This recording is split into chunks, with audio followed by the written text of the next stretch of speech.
South Korean President Moon Jae-in said Monday that he will push for irreversible, permanent peace, and for better dialogue between Pyongyang and Washington, during heart-to-heart talks with North Korean leader Kim Jong Un this week.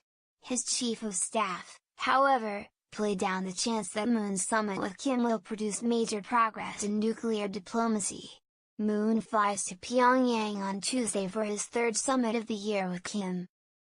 This one comes as global diplomatic efforts to rid North Korea of its nuclear program have stalled and questions have been raised about how serious Kim is about following through with his vague commitments to denuclearize.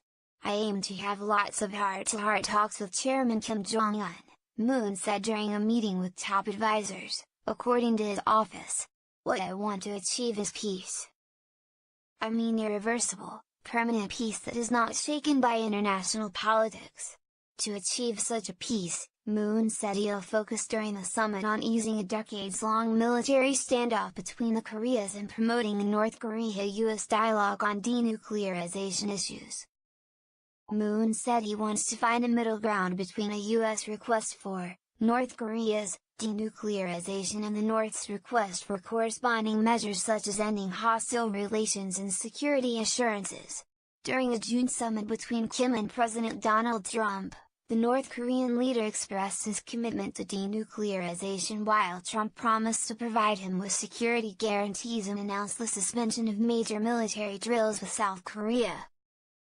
North Korea has long maintained that its nuclear program is aimed at coping with what it calls U.S. military threats. North Korea is pushing for a peace treaty with the United States to formally end the 1950-53 Korean War. It also wants a lifting of US-led sanctions. North Korea has taken some steps, like dismantling its nuclear and rocket engine testing sites, but US officials have said it must take more serious disarmament steps before receiving outside concessions. Earlier Monday, Moon's chief of staff, Jong-seok, told reporters that it's difficult to have any optimistic outlook for progress on denuclearization during the summit. He said progress will depend on how candid the discussions are. Said he expects the summit will produce meaningful agreements that fundamentally remove the danger of armed clashes and ease fears of war between the two Koreas. He said the agreements will help promote chances for the signing of a peace treaty that formally ends the Korean War. Military officials have in recent months discussed the possibility of disarming a jointly controlled area at the Korea's shared border village, removing frontline guard posts and halting hostile acts along their sea boundary.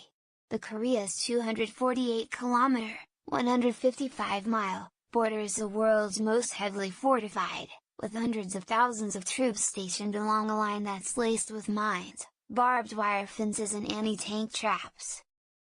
The navies of the Koreas have fought several bloody skirmishes off the west coast of the Korean peninsula. Moon will also take a group of business tycoons including Samsung Sign Lee Jae-yong to Pyongyang. Some experts say Moon is preparing for the resumption of inter-Korean economic cooperation projects after diplomacy eventually yields results. Currently, all major joint economic projects between the Koreas remain stalled because of US-led sanctions.